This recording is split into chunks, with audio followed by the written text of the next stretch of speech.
So today I'm going to have a go at painting this.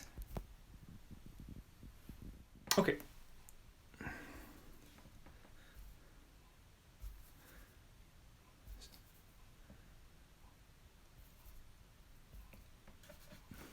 So I'm just reaching for I'm looking for the darkest part of the picture first of all. I've got a fairly light canvas. It did have something painted on it, but I've destroyed that. So there's just a slight kind of dusting of neutral pigment on there. Bit of a mixture of everything. But it kind of maps out, roughly speaking, the light end of the value scale. It's whether you can't get much lighter than that. I could just maybe show you what white would look like there. So I'm kind of interested in finding how dark the painting can also get. And then you've got both ends of the scale mapped out.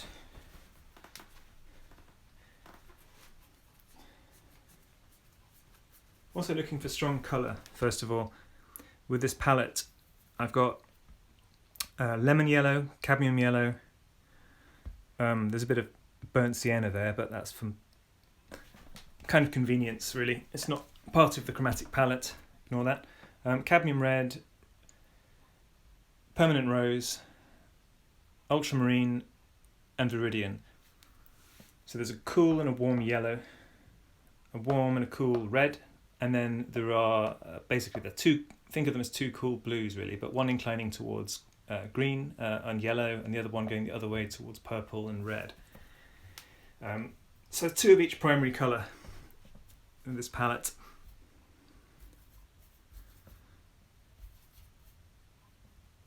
And with those, I'm just kind of trying to identify the strongest iteration of each colour in the subject and block it in the simplest way that I can. That's the dark red on the side of the apple. Right, a bit of measurement. So the top of that would be here.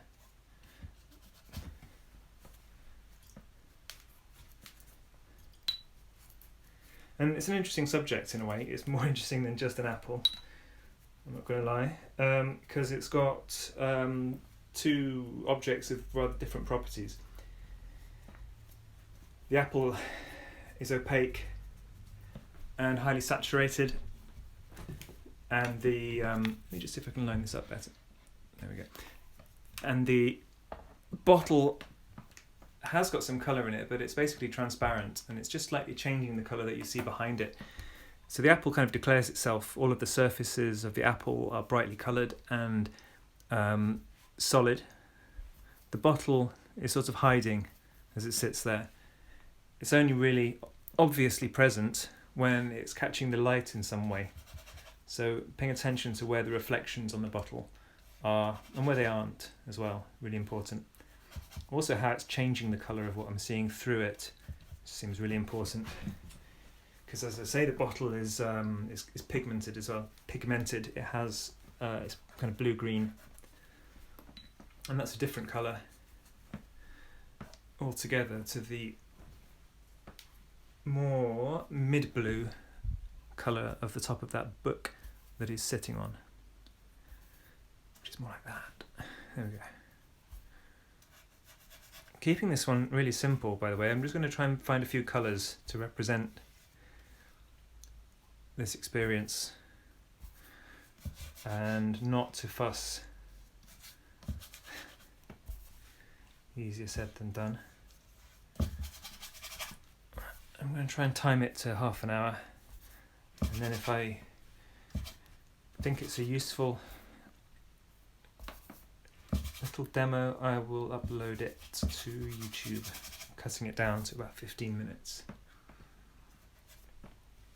Alright, well, there's the apple, there is the bottle, there's the part of the bottle that's showing the blue table surface, or the book that it's sitting on, through it. So it's changing the colour slightly, darkening the tone slightly, the value, as our American friends would say.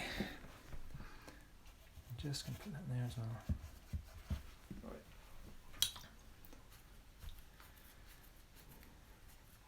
This gets even greener.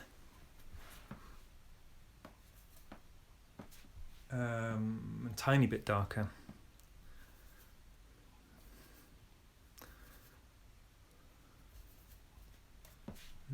Yeah. Up to the point where that highlight appears on the shoulder of the bottle. And that's where I'm going to start to sort of see that it's a bottle, I think, when those highlights begin to line up and point towards the window. I really like painting glass. I really like painting the ways it changes what you see through it. Constantly surprising. Because now the shape of the bottle is very clear, but it won't be when I'm finished, because I need to paint a dark colour up and around this. And as I look with a squint, I'm trying to decide whether the bottle is lighter or darker than the wall behind it. Actually, they're the same, unfortunately. There's not a contrast difference there that I can exploit.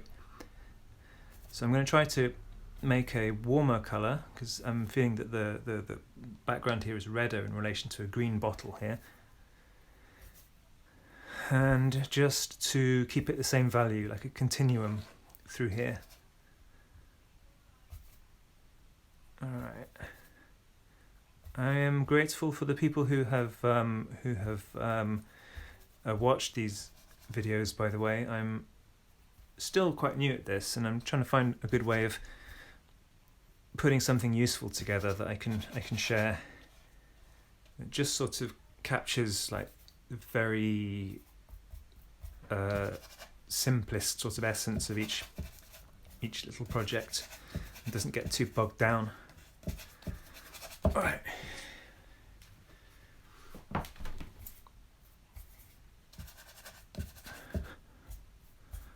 Just going around the top of the bottle, because here there is a contrast difference from there up to the spout of the bottle, that it gets lighter, and I'll go around that with a darker colour at the top to allow that to happen. Okay.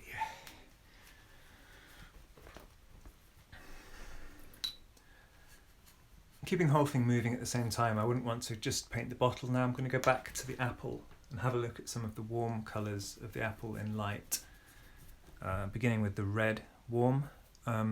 And it can be really simple here. There's a lot of different changes that you can see if you want to stare at it too much, but I'm trying to see this in the round and get just a couple of colours that will sort of say apple. It's actually been a bit helpful to shrink this down a bit, so that now that I'm looking at a piece of canvas that's a bit smaller than the apple itself, it doesn't have space for all of those different colour changes.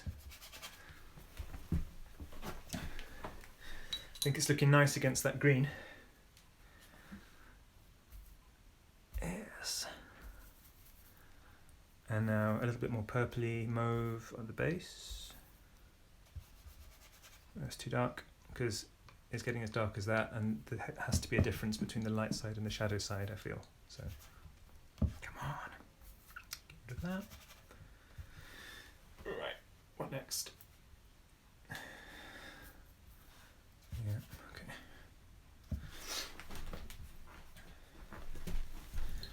What next? A little bit of light just in here, which is the, what do you call it? It's around the stalky bit of the apple, where it's pointing back towards the window and picking up light. At that point, it's actually quite a yellow apple. It's got two colours. So I want to make, I could maybe just think of it as being a yellow-green. And check it doesn't get too light. No, it's quite a dark light, if you know what I mean. Just wants to be contextually light. Doesn't want to be light in any absolute sense, this bright value. So that's too green, isn't it? This is a job for burnt sienna. Okay. Too green. There we go. More yellow green now. Okay, what next? So highlight on here, and everything around it is a paler pinky orange, quite a strong colour. I say pale, that's the wrong word for it really. It's just a light value. It's got lots of saturation, and if I say pale, it tends to kind of suggest a chalky colour, something with a lot of white in it. But if I put white in, it's going to cool that colour down, desaturate the red. So I'm going to try to keep a little bit of yellow in it if possible, and a very clean brush. So I'm not putting impurities into this colour, just where I need it to be the most saturated.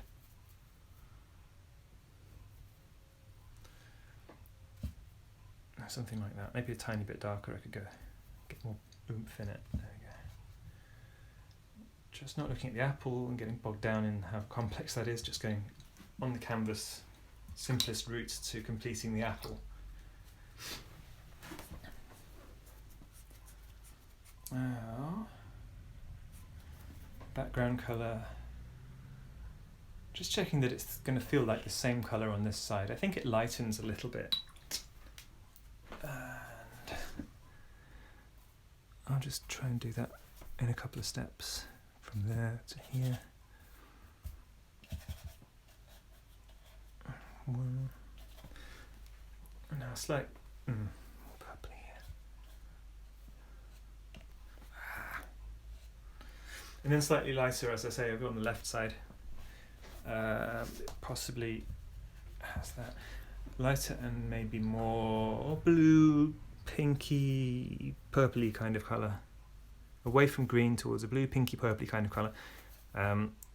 It's a black wall, but you can kind of see all of these different colours in it. If you happen to look from the red apple to the wall, you'll see a lot of green in there.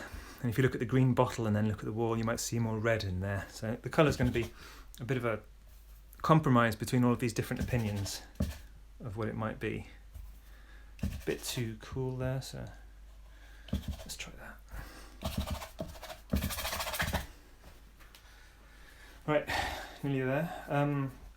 Top of this bottle, the highlight is just on the shoulder here, but there's also a colour change in the top surface of that, the shoulder, if you know what I mean. And it's partly because the bottle is incredibly dusty. It's also partly because it's catching light in a different way. I guess the light is passing through it differently, rather. Because it's passing through like a longer section of the surface here, whereas here it's just passing through kind of two thicknesses, two planes of the bottle. Alright, back to a squint. And it's really the most useful thing you can do when you're painting, I think, is to keep squinting and checking that you're getting the values in the right place and you're not overstating some highlight or something of that sort.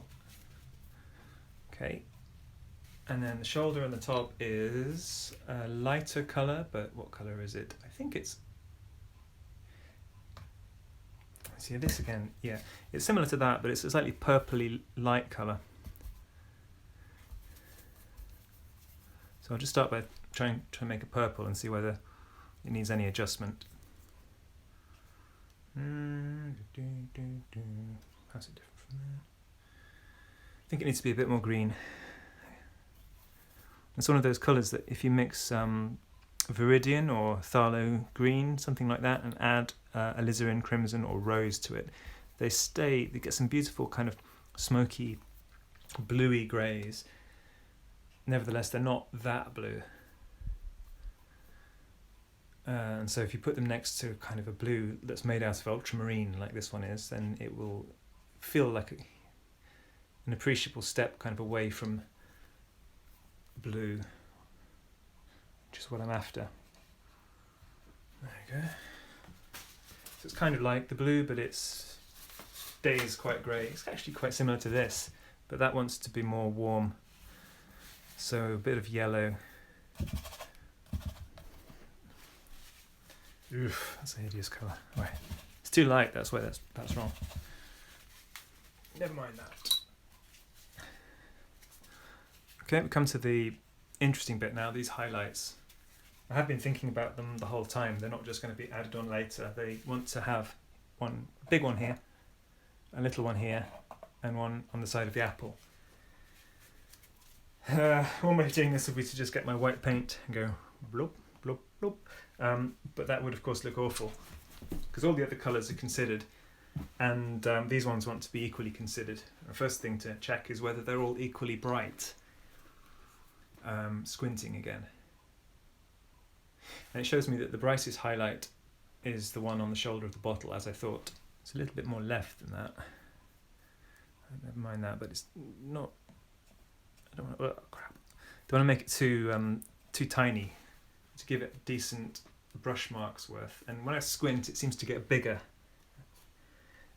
And that's useful because it's also telling me how much kind of brightness there is coming out of that part of the picture, out of that part of the visual field. I can't really see what colour it is. There's nothing to compare it to. So I'm just going to have a think about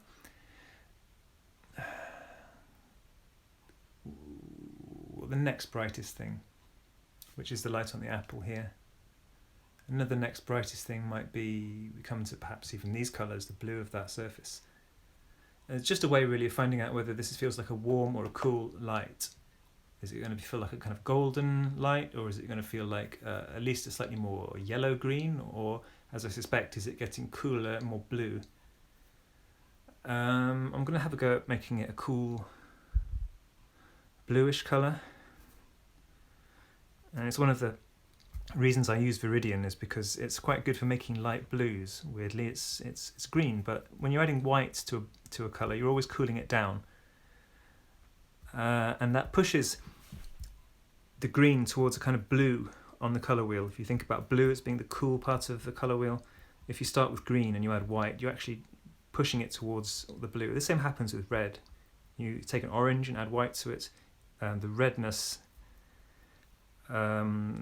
gets cooler and more purple. That's how you end up with pinks instead of oranges if you mix too much white in. But I'm digressing. It's this piece here. I'm going to just make an assumption that if I need a piece up here, it'll be the same.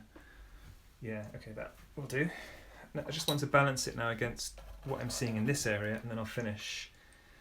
Because I think that is definitely a darker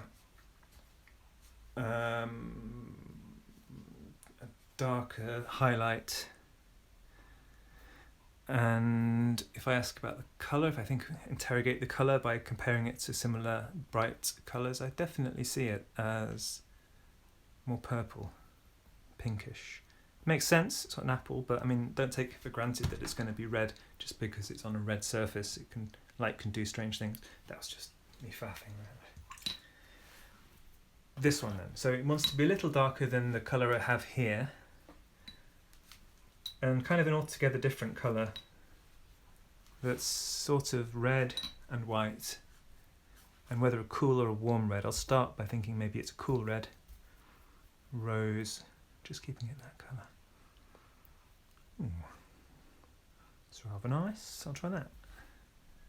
Just at this point here. Try it anyway.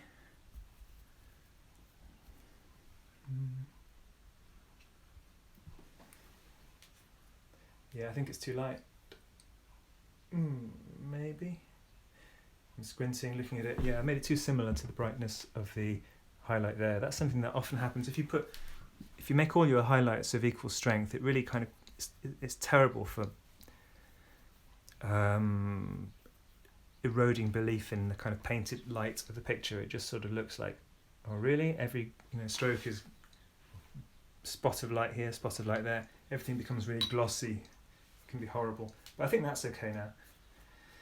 You see how there's a bigger swing from dark to light in the bottle than there is in the apple. That's much more kind of gentle as a transition. And that again is telling you about the different properties of the different objects. A see-through bottle with strong highlights. It's just showing the dark of the background, and then swinging to very, very bright on the shoulder, and then a more gently transitioned or modelled apple. It goes through from a shadow side to a half tone to a gentle highlight.